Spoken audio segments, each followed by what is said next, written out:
Selamat pagi jemaat sekalian. Ini double. Terus ada triple. Dan oleh sebab itu kita menyadari bahwa kita mau ada suatu sound system yang lebih baik. Kita rencananya dan diaken segala macam para jemaat sudah berdiskusi. Kita moga-moga akan ada sound system yang lebih baik lagi dalam waktu dekat ini. Kita doakan saja. Karena ini kita sebenarnya beda dengan banyak gereja lain. Di panggung di sini tidak ada worship leader. Tidak ada singer, tidak ada band, dan di sini bukan suatu penampilan. Tadi bukan suatu show, ya, bukan suatu performance dalam pengertian suatu entertainment. Ketika Anda datang ke sini, Anda turut berpartisipasi. Ketika paduan suara bernyanyi, jemaat ikut bernyanyi. Oleh sebab itu, maka atmosfer dari gereja ini adalah gabungan dari suara-suara dan semangat masing-masing individu. Dan ini beda dibandingkan gereja-gereja lain. Saya tadi berdiri di belakang, lalu saya dengar-dengar, saya maju ke depan, saya dengar-dengar, saya kasih tahu. Ini sesuatu yang sudah saya kasih tahu berkali-kali. Kalau Anda mau menikmati pujian yang paling enak, yang musiknya itu stereo, ya, di sebelah kanan kalian ada piano, di sebelah kiri ada orkestra, kemudian ada suara paduan suara, kemudian Diaken Jaya yang suaranya begitu merdu, gitu kan. Kalian duduk di depan di sini. Nah, duduk di sini itu paling enak karena saya dapat semuanya. Saya dengar suara kalian, dengar suara paduan suara. Duduk di sini ini udah paling bagus. Tapi yang kedua paling bagus itu adalah duduk di depan di sini. Jadi kalau Anda ingin menikmati lagu-lagu yang indah yang kita nyanyikan, Anda datang sepagi-pagi mungkin, lalu kemudian kalian sudah duduk di bangku ini. Mulai dari jam 9 pagi. Kalian taruh Alkitab di sini, udah nggak ada yang bisa dudukin lagi kan. Jadi kalian dapat tempat yang paling depan, paling enak. Oke, mari kita buka Alkitab kita di dalam 1 Raja-Raja, pasal yang ke-12. Nah, sudah beberapa bulan saya membahas raja-raja Israel maupun Yehuda. Kita sampai di 1 Raja-Raja pasal 12. Kita mau baca ayat 25 sampai 33. 1 Raja-Raja 12, ayat 25 sampai 33. Kita baca silih berganti, saya duluan yang ayat ganjil, ayat 25. Kemudian jemaat satu ayat yang genap, ayat 26. Kita ganti-gantian, satu ayat sampai 33. Oke, kalau sudah dapat, kita akan mulai membacanya. 1 Raja-Raja 12, ayat 25 sampai 33. Kemudian Yerobeam memperkuat Sikhem di pegunungan Efraim, lalu diam di sana. Ia keluar dari sana, lalu memperkuat Penuel.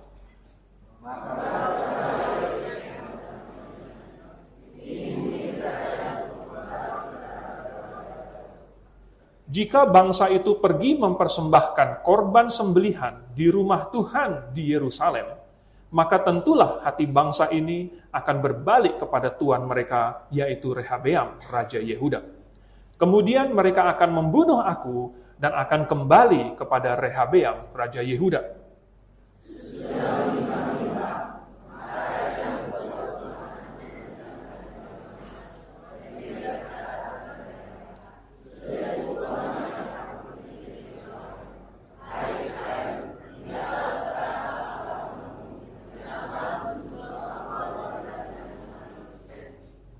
Lalu ia menaruh lembu yang satu di Betel, dan yang lain ditempatkannya di Dan.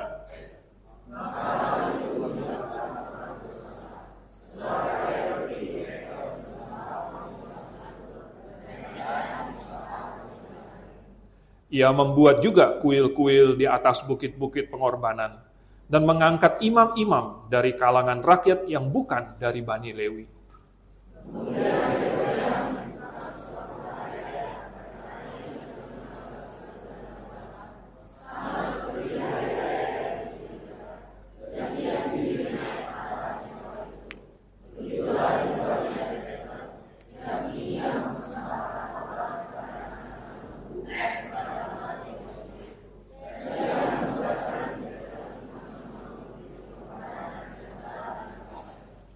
Ia naik tangga mezbah yang dibuatnya di Betel itu pada hari yang ke-15 dalam bulan yang ke-8. Dalam bulan yang telah direncanakannya dalam hatinya sendiri. Ia menentukan suatu hari raya bagi orang Israel. Dan ia naik tangga mezbah itu untuk membakar korban. Kita berdoa sebentar. Tuhan, terima kasih untuk firman yang kami baca. Untuk seluruh Alkitab yang ada di tangan kami. Sekarang kami mau mempelajarinya. Mohon Roh Kudus yang memimpin kami. Dalam nama Tuhan Yesus kami berdoa. Amin. Jadi sedikit latar belakang dari teks ini. Tuhan kecewa kepada Salomo karena pada masa tuanya dia meninggalkan Tuhan. Malah dia mengikuti istri-istrinya yang macam-macam. Berkebangsaan macam-macam. Yang menyembah dewa-dewi yang macam-macam. Tetapi dia malah mengikuti mereka semua itu. Dan Tuhan marah kepada Salomo. Dan Tuhan bilang bahwa Tuhan akan mengoyakkan kerajaan itu dari anaknya Salomo, yaitu Rehabeam. Lalu kemudian Tuhan membangkitkan Yerobeam. Yerobeam bin Nebat ini tadinya adalah pegawainya Salomo. Seorang pegawai yang pintar. Pegawai yang dilihat oleh Salomo, dia pandai, dia tangkas, lalu kemudian diangkat oleh Salomo. Lalu itu yang diurapi oleh Tuhan, oleh Nabi Yahya, yang nanti akan menjadi raja. Lalu kemudian Tuhan memperingatkan kepada Yerobeam. Tuhan jelaskan kepada Yerobeam kenapa Tuhan melakukan ini kepada Salomo, bahwa karena Salomo tidak setia kepada Tuhan. Lalu kemudian dia janji kepada Yerobeam, kalau kamu setia, kalau kamu berpegang kepada perintah-perintahku, kalau kamu taat seperti Daud, ya, dia sudah kasih tahu, dia jelaskan kenapa Tuhan masih menyisakan satu suku buat anaknya Salomo, karena Daud.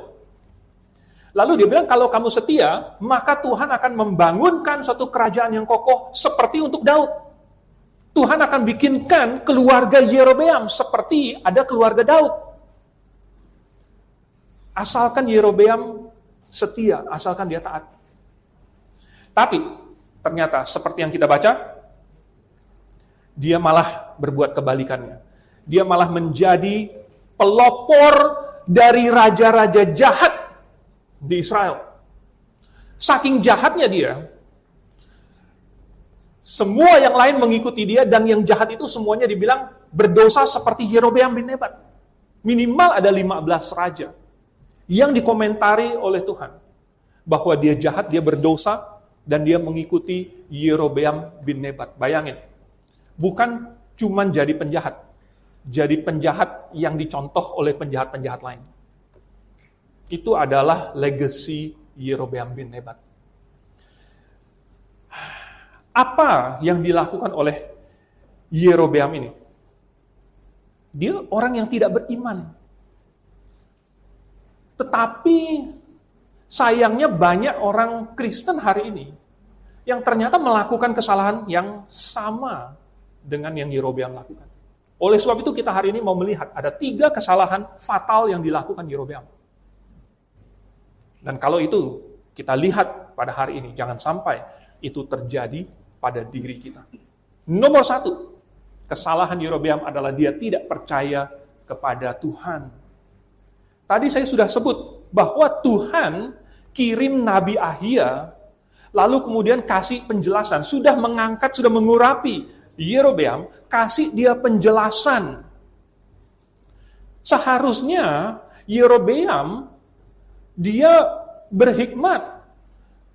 Lalu kemudian dia, kalau pendahulu saya Salomo salahnya jatuhnya gara-gara ini, Maka saya harus menghindari itu. Kita pikir harusnya dia pinter dong, dia berhikmat.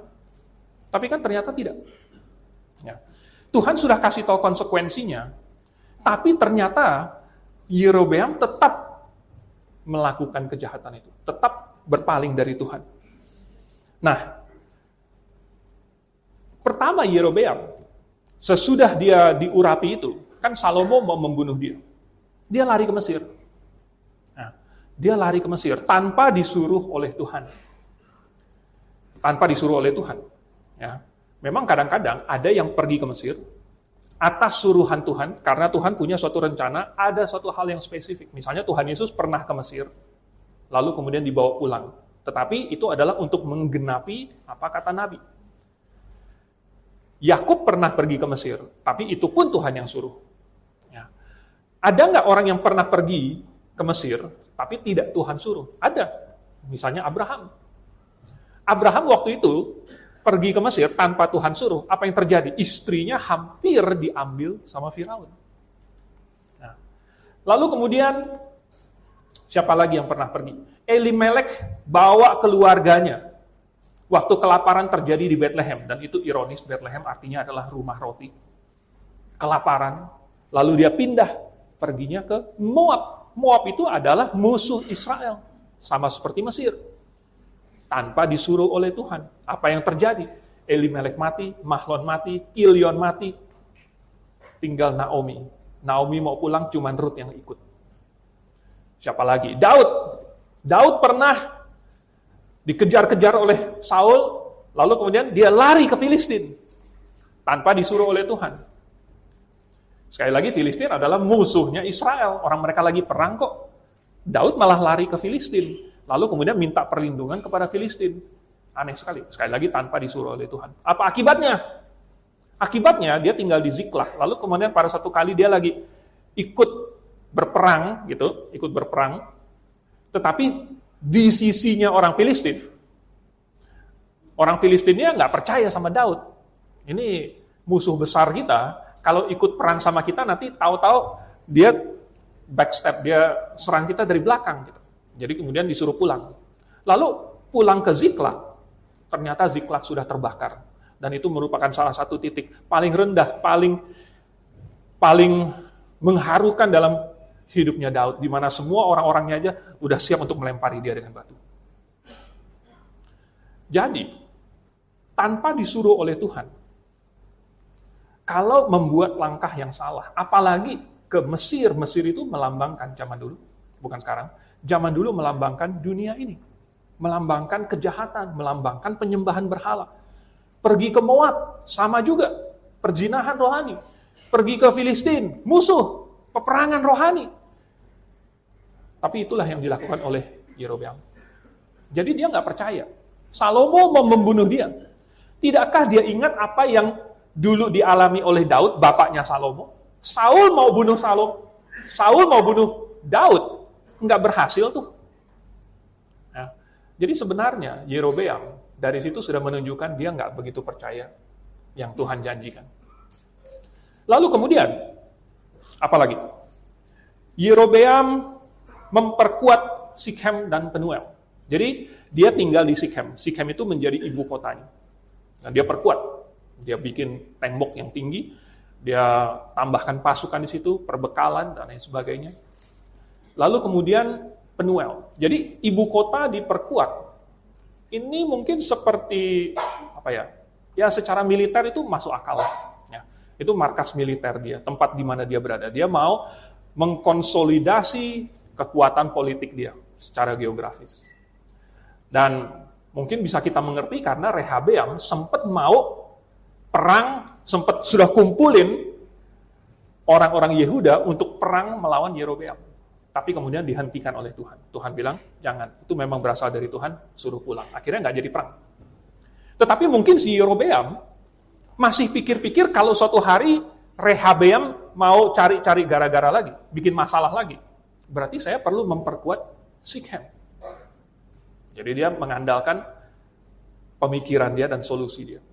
Lalu dia perkuat Penuel. Penuel ini nggak jauh dari Sikhem. Itu sebelah timurnya sedikit. Dan itu adalah kota menjaga penyeberangan Sungai Yordan. Secara geografis, ini adalah kota yang strategis. Karena penyeberangan Sungai Yordan itu sangat strategis. Orang menyeberang Sungai Yordan itu untuk perdagangan, ya, untuk pergerakan sehari-hari, itu sangat penting. Oleh sebab itu, Penuel di situ menjaga perbatasan dia, orang Israel, dengan Moab, dengan Aram, ya, dengan Amon di sebelah timur, dan sekaligus menjaga Yordan. Plus, kalau misalnya apa-apa terjadi dengan Sikhem, maka lari ke Penuel itu sangat dekat. Dan karena ada dua kota berkubu di sini, bisa saling mensupport. Kita melihat bagaimana Yerobeam ini sebenarnya otaknya jalan. Cerdas sekali. Hanya saja dia tidak percaya kepada Tuhan. Lebih parah lagi, dia kemudian mulai berpikir bahwa ternyata setiap tahun rakyat dia akan pergi ke selatan ke Yerusalem. Yang tadinya saya memisahkan diri, ya, melepaskan diri, memerdekakan diri dari negara kesatuan Israel, jadi bikin sendiri Israel, Yehuda. Ternyata 3 tahun sekali rakyat saya harus ziarah ke Yerusalem, ke ibu kotanya, lawan politik saya. Lalu mulai berpikir di dalam hatinya, di dalam otaknya, nanti lama-lama mereka akan simpati lagi kepada Rehabeam, lalu kemudian akan kembali lagi, dan malah saya yang akan dibunuh. Lupa semua, hilang semua kata-kata Nabi Ahia beberapa tahun yang lalu. Semua janji-janji Tuhan, semua nubuatan Tuhan, sudah dia lupakan. Jadi walaupun sekilas kita melihat yang dilakukan oleh si Yerobeam ini secara manusiawi masuk akal, tetapi Alkitab mencatat ternyata motivasinya adalah karena dia tidak percaya kepada Tuhan. Jadi akhirnya dia membuat Israel berdosa. Nah, bukankah manusia itu memang rentan menyimpang, rentan lupa kepada perintah-perintah Tuhan, karena dia kurang percaya kepada Tuhan? Bukankah itu penyebabnya? Sehingga sekalipun kita tahu, tetapi seolah-olah kita tidak berani melakukannya. Kita tahu perintah Tuhan, kita tidak berani. Kita tahu larangan Tuhan, kita tetap langgar. Karena kurang percaya. Karena tidak percaya kepada Tuhan. Banyak orang Kristen hari ini menunjukkan ketidakpercayaannya kepada Tuhan. Ada rasa takut di dalam hati. Kalau saya memberikan 10% pendapatan saya kepada Tuhan, nanti nggak cukup untuk keluarga saya. Kalau saya terlalu rajin ke gereja, nanti tidak ada waktu untuk diri saya, untuk keluarga saya, untuk usaha saya. Kalau anak saya terlalu rajin ikut ke gereja, nanti saya yang repot. Nanti anak saya nggak ada teman di luar, temannya cuma di gereja saja. Dan banyak ketakutan-ketakutan seperti semacam itu. Bukankah itu menunjukkan bahwa tidak ada iman di dalam hatinya? Nah, Bapak, Ibu, Saudara sekalian, ini mengingatkan saya kepada suatu cerita yang pernah saya dengar dulu lama sekali. Jadi saya sudah lupa banyak detailnya. Ada sekelompok hiker. Mereka pergi ke suatu national park di Amerika. Dan di situ ada fasilitas pemandunya. Tetapi ternyata turun salju pas mereka mau mulai mendaki ke atas. Pemandunya bilang, lebih baik kita tunggu. Tetapi mereka tidak mau. Ya udah, pemandunya bilang, jalanannya gampang, ikutin peta ini. Dikasih tunjuk. Lalu sampai di kaki gunung yang kamu mau daki itu, di situ sudah ada trail, sudah ada jalan yang paten, dan walaupun agak terjal, tetapi sudah ada tali pegangannya, tali penuntunnya. Kamu ikutin itu aja. Ya. Nah, lalu kemudian sekelompok hiker ini, mereka sampai di situ. Ternyata tangga-tangganya dan tali penuntunnya sudah tertutup oleh salju. Wah, jadi gimana nih? Udah ketutupan sama salju. Mungkin kalau mereka cari-cari bisa. Tetapi kemudian mereka melihat di sebelah di situ ada jalan yang lebih landai, yang tidak tertutup oleh salju. Kalau jalan mendakinya, tangga, terjal, tertutup oleh salju. Lalu mereka mulai berpikir, gimana kalau kita lewat jalan memutar yang lebih landai, lebih gampang ini? Toh nggak terlalu curam dan tidak bersalju. Padahal pemandu itu sudah mewanti-wanti mereka, jangan lewat jalan lain. Lewat jalan yang sudah paten ini. Nanti udah dikasih tahu, di pertengahan di situ ada titik tempat istirahat, nanti kemana lagi ada begini. Sudah dikasih tahu, di peta sudah tertulis dengan jelas. Tetapi mereka memilih akhirnya lewat jalan yang landai itu. Singkat cerita, ada yang terpeleset dan jatuh. Seingat saya, akhirnya bisa direscue, tetapi kan sudah dapat malapetaka, dapat musibah dulu. Itu bukan melambangkan, itu mencerminkan manusia yang sudah dikasih petunjuk oleh Tuhan. Nah, sudah dikasih tahu, petunjuknya jelas. Kalau mengikuti apa yang Tuhan sudah gariskan. Ada pagar-pagar yang Tuhan taruh. Ini loh, jangan begini, jangan mencuri, jangan bersaksi dusta, jangan menginginkan barang milik sesamamu. Ada batasan-batasannya. Jangan berzinah. Kalau mengikuti itu memang lebih terjal. Tetapi ada penuntunnya. Dan aman. Asalkan memegang tali penuntunnya. Mungkin kita berkata, Yerobeam, kenapa kamu nggak bisa mengikuti aja sih apa yang Nabi Ahia kasih tahu kepada kamu? Kenapa kamu nggak bisa setia kepada Tuhan? Tapi ngomong kepada Yerobeam, gampang. Tapi kalau itu dibalikkan kepada diri kita, belum tentu kita bisa melakukannya. Karena ternyata Yerobeam tidak melakukan perintah Tuhan karena dia tidak beriman. Kalau seseorang tidak beriman kepada Tuhan, bagaimana dia bisa diharapkan untuk mengikuti perintah Tuhan? Kalau ada seorang, misalnya dia sudah umur 18 tahun, dia sudah lulus SMA, atau mungkin dia sudah lulus kuliah, bagaimana dia diharapkan untuk kemudian tetap setia? Bagaimana dia diharapkan untuk menjadi anggota jemaat yang rajin? Bagaimana dia diharapkan untuk memakai hidupnya supaya bisa bermanfaat bagi jemaat? Kalau dia tidak beriman, tidak bisa.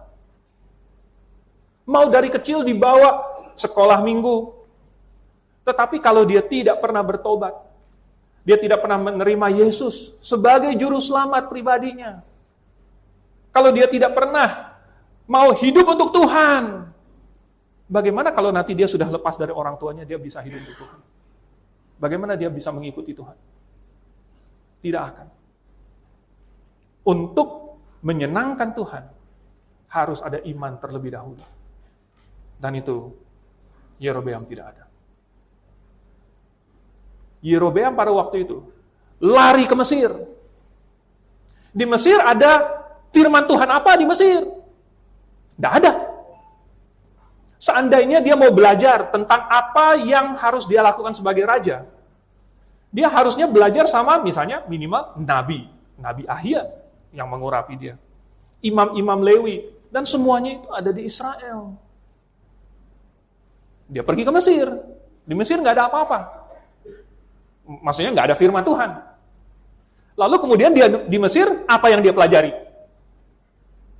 Lembu emas. Penyembahan lembu. Makanya dia balik-balik ke Israel, bikin lembu emas. Gara-gara dia pergi ke Mesir. Orang yang berhikmat bisa melihat ini dan kemudian membandingkan dengan rencana masa depan dia sendiri. Saya mau kemana?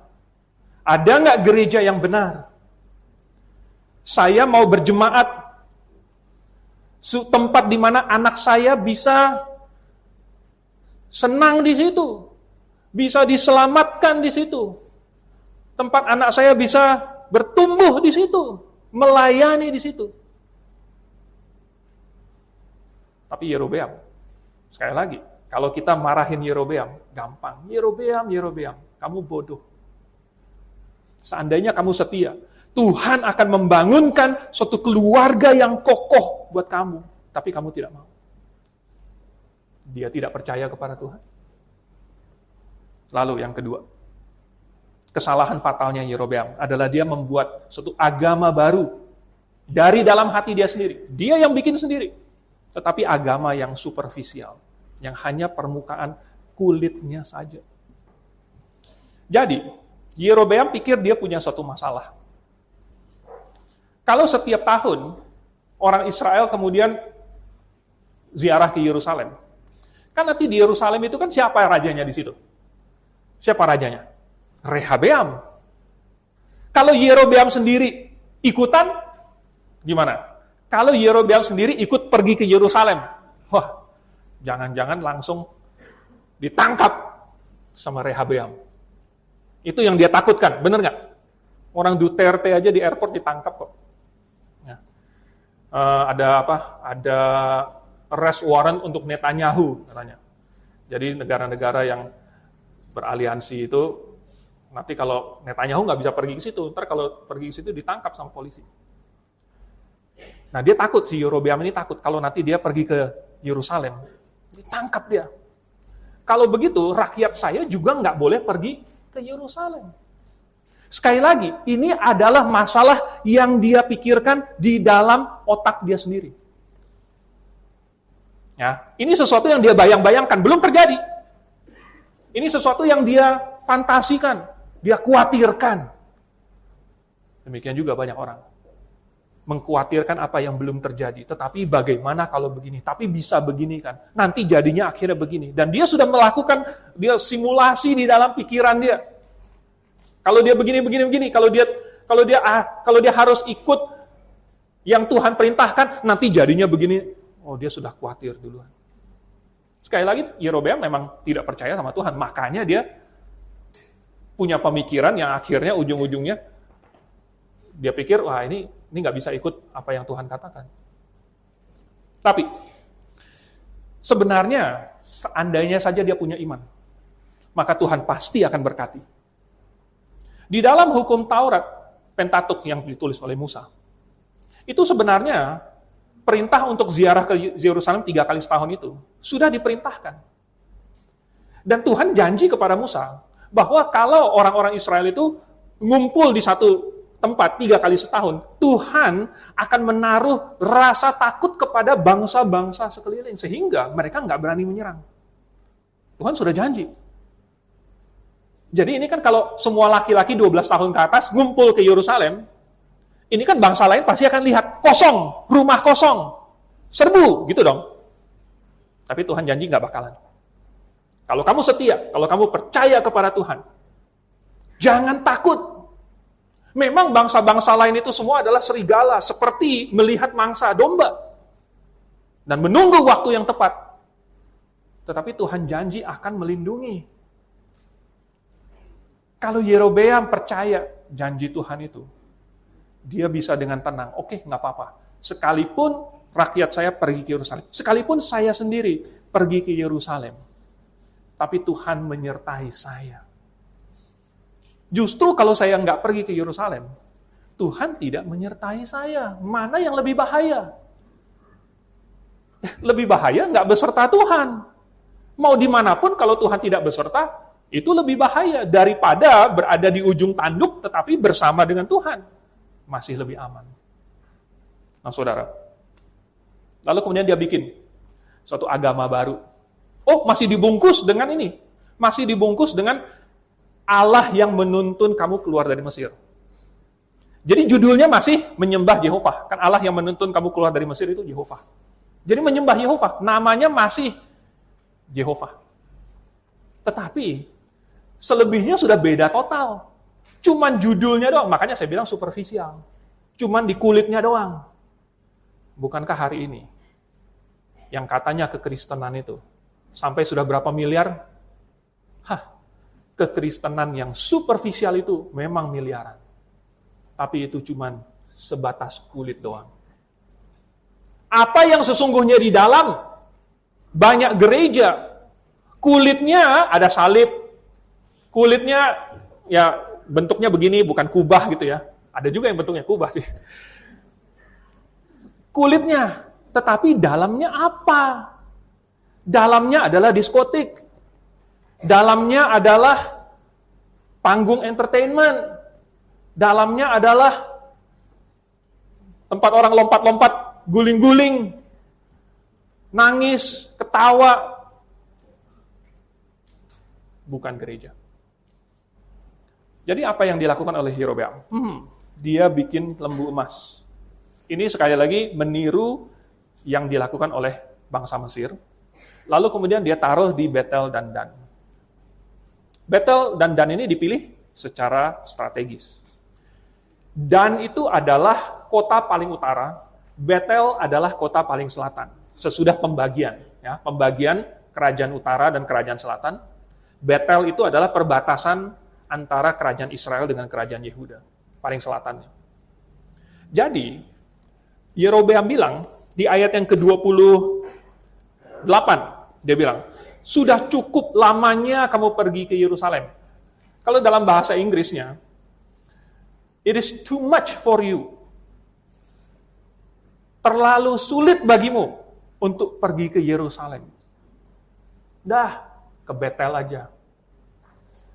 Nggak usah jauh-jauh sampai ke Yerusalem. Sampai di Betel saja, lebih dekat. Kalau kamu di bagian utara, lebih jauh lagi ke Yerusalem. Ke Dan saja, ke utara lagi, lebih dekat. Jadi dia bikin dua tempat yang strategis ini, yang daerah utara ngumpulnya di Dan, yang daerah selatan menyembahnya di Betel. Dan dia pilih kayak misalnya Betel ini adalah tempat yang strategis, karena dulu pernah Yakub mendirikan suatu monumen di Betel. Jadi dia bilang, oh ini tempat yang religius. Ini semua dia rancang sendiri. Dan dia masukkan alasan-alasan, lalu kemudian dia bilang begini begitu, semuanya dia bikin sendiri. Tidak ada petunjuk Tuhan, sedikit pun di dalamnya. Tidak ada petunjuk Tuhan. Tetapi masih bungkusan yang Tuhan kasih petunjuk. Makanya masih ada imam, masih ada korban bakaran. Itu semua Tuhan yang atur kan? Ada imam, ada korban bakaran. Itu Tuhan yang atur. Tetapi itu cuma bungkusannya doang. Sesungguhnya itu melanggar. Karena imamnya bukan imam dari Lewi. Sedangkan yang Tuhan tunjuk adalah Lewi. Karena apa? Karena ini melambangkan juru selamat. Dan lain sebagainya. Jadi, dia bikin suatu agama sendiri, yang superficial. Dan dia kasih alasan-alasan supaya orang Israel tidak pergi ke Yerusalem, tetapi ikut agama yang dia bikin sendiri.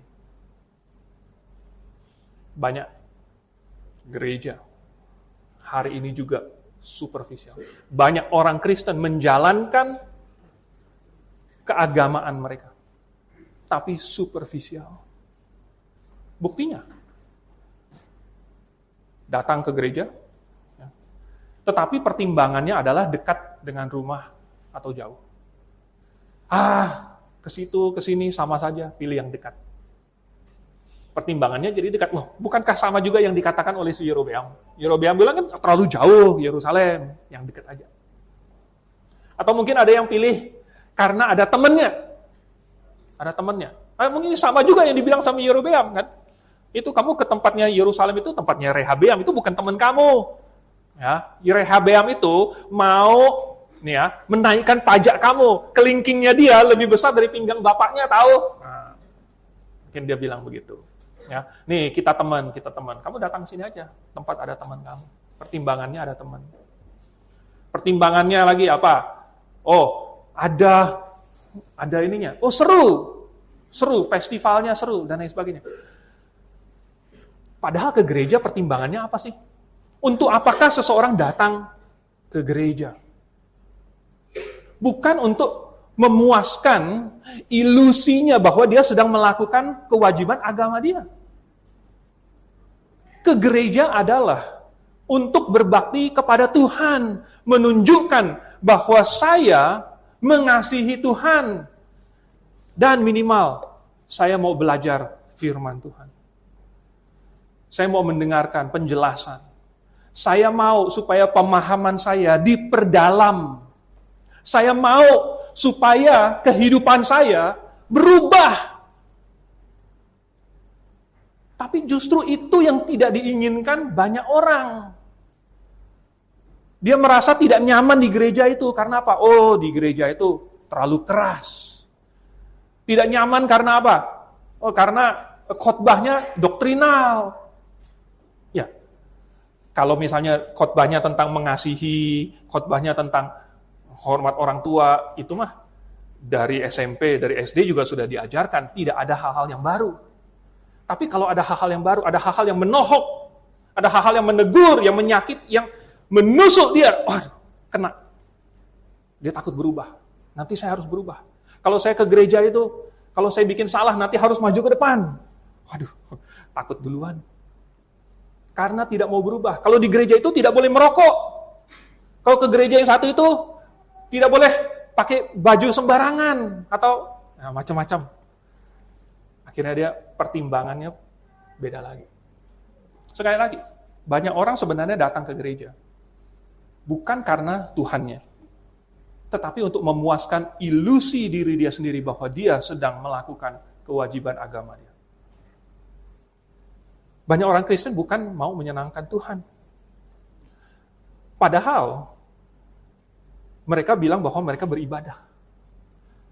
Menurut Roma pasal 12, apa ibadah yang sejati? Ibadah yang sejati bukanlah datang ke gereja.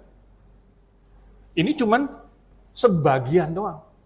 Ibadah yang sejati adalah seluruh hidup kita dipersembahkan sebagai persembahan yang hidup kepada Tuhan. Artinya Tuhan memakai hidup saya. Jadi orang datang ke gereja, tetapi kalau dia pulang, dia harus tetap orang Kristen. Jangan sesudah dia datang ke gereja, pulangnya sudah bukan orang Kristen lagi. Kalau misalnya begitu ya berarti superficial, berarti ya cuman sebatas kulitnya doang. KTP-nya orang Kristen. Datang ke gereja sebagai orang Kristen. Tetapi dalam kehidupan sehari-hari, dia tidak menjadi orang yang baik. Tahukah Anda bahwa perintah Tuhan itu bukan cuma mengasihi Tuhan, tetapi yang sama dengan itu adalah mengasihi sesama manusia. Dan mengasihi Tuhan harus mengasihi manusia. Tidak bisa mengasihi Tuhan tanpa mengasihi sesama manusia. Saya sangat terharu dan sangat bangga dengan jemaat ini. Yang membuktikan bahwa kasih kita kepada Tuhan bukan bohongan. Dan kasih kepada sesama manusia juga bukan cuma omong doang. Setiap kali ada kebutuhan pelayanan, lalu kemudian di grup WA tulis, lalu kemudian mulai diisi. Bahkan ada yang menyumbangkan 5.000 perak. 5.000 perak. Saya jadi kadang-kadang teringat, ada janda yang kasih masuk ke dalam kotak persembahan, 2 duit. Dan Tuhan Yesus bilang apa? Itu yang kasih paling besar. Mungkin perlu dipin di atas gitu kan. Yang kasih 5.000, dipin paling atas. Itu yang paling besar. Tapi Tuhan nggak mau kayak gitu. Nanti semua orang kasihnya 5.000. Bukan. Maksudnya, ini adalah membuktikan seberapa seseorang sebenarnya dia mengasihi Tuhan dan bukan cuma omong doang. Artinya, kalau dalam bahasa Inggris, ada pepatah, put your money where your mouth is. Kamu bilang kamu mendukung seseorang itu, mana buktinya?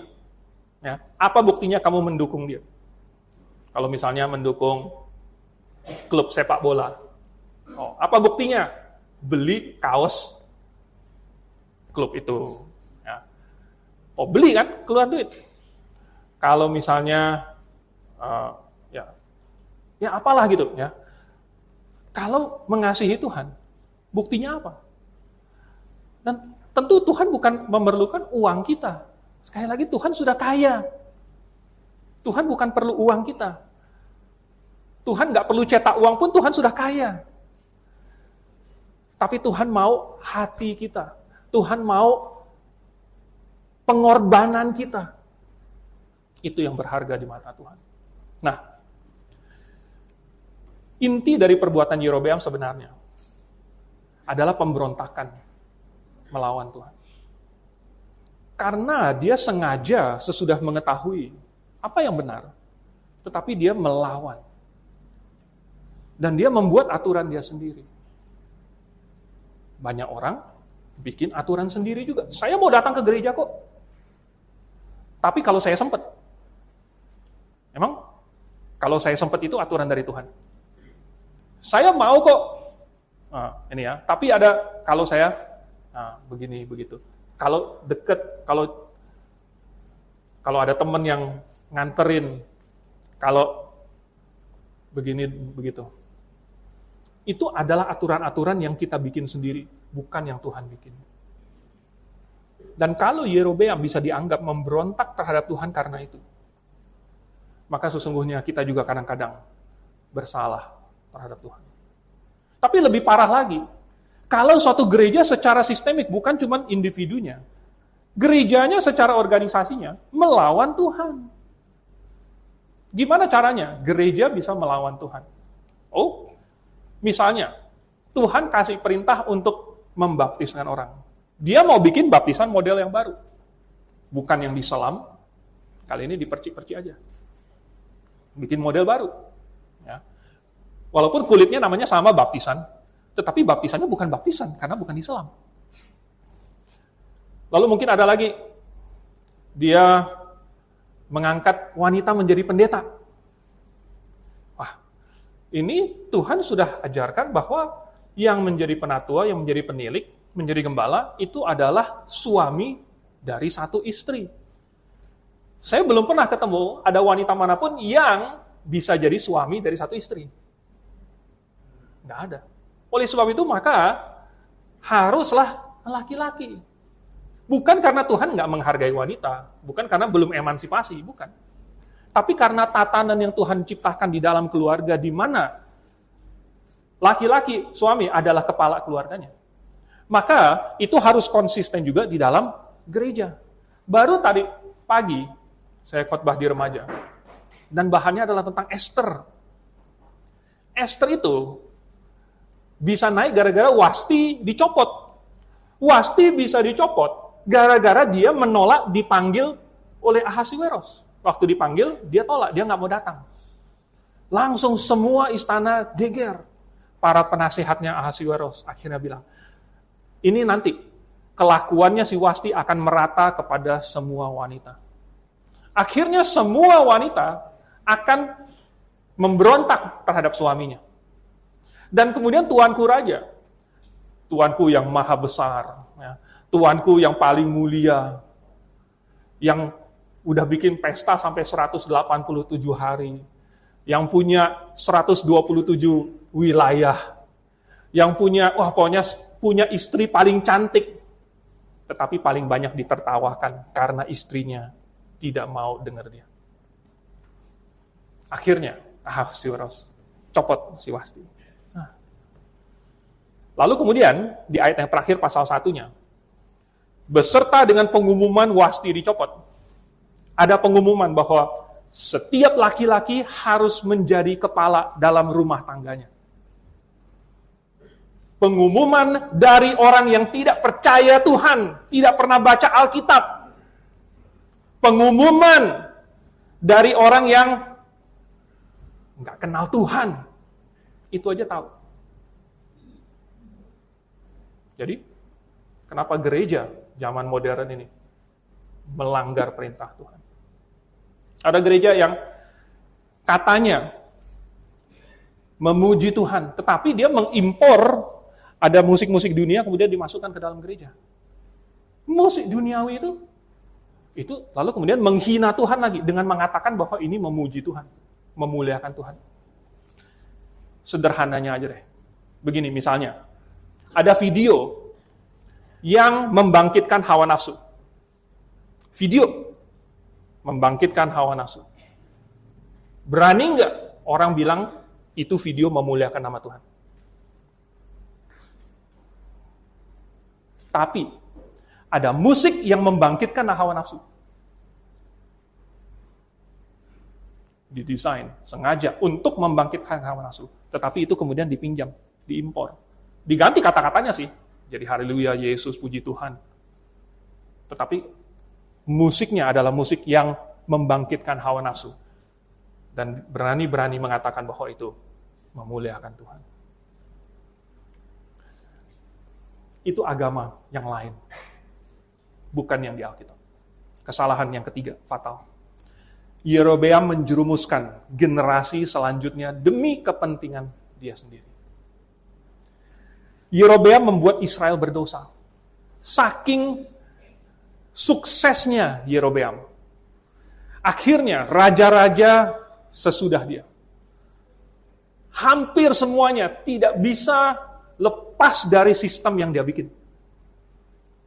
Saking hebatnya dia mengurung Israel. Saking hebatnya dia melarang Israel pergi ke Yerusalem dan belajar kepada orang-orang Lewi, kepada imam, kepada nabi-nabi di Yehuda. Saking hebatnya dia membunuh nabi-nabi yang Tuhan kirim. Sampai orang Israel semuanya tidak kenal dengan Tuhan lagi. Oh, kenal Yehova, tetapi tidak kenal siapa dia dan apa yang Tuhan inginkan. Tidak kenal firman Tuhan, tidak kenal program Tuhan. Tidak tahu lagi janji tentang Mesias. Saking hebatnya Yerobeam.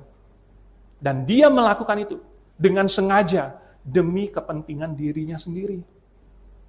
Yerobeam berada dalam posisi raja yang bisa mempengaruhi, dia yang membuat kebijakan. Dia yang bertanggung jawab, dia yang salah. Di zamannya Tuhan Yesus ada orang Farisi, orang Saduki, ahli Taurat, pemuka-pemuka agama. Mereka juga berada dalam posisi bisa mengajar dan mengajak orang Israel, orang Yahudi pada waktu itu. Tetapi apa yang mereka lakukan? Mereka menolak Yesus. Tuhan Yesus menyembuhkan orang hari Sabat. Oh, ini pasti bukan dari Tuhan. Mengusir setan, Beelzebul.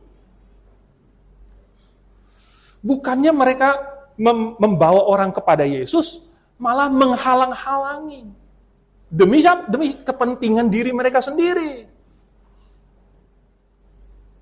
Sesungguhnya, sekali lagi, gampang bagi kita untuk mengkritik mereka zaman itu.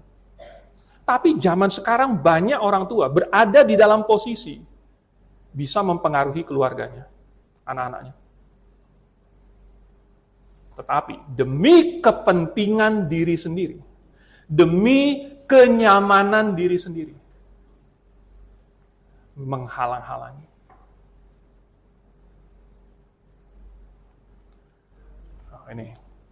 Ini kayak siapa?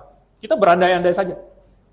Kita berandai-andai. Seandainya Yerobeam setia kepada Tuhan, seandainya Yerobeam percaya kepada Tuhan, maka Tuhan pasti akan memberkati orang Israel. Seandainya Yerobeam suruh orang Israel, nggak apa-apa jauh-jauh sedikit, yang penting benar. Seandainya Yerobeam berani, jangan takut, kita nggak akan apa-apa. Beda ceritanya. Nah, saudara, Tuhan bisa saja mengokohkan tahtanya Yerobeam. Tetapi Tuhan akan membiarkan Yerobeam mengalami konsekuensi pilihan dia. Dan membiarkan orang Israel mengalami konsekuensi pilihan mereka mengikuti Yerobeam.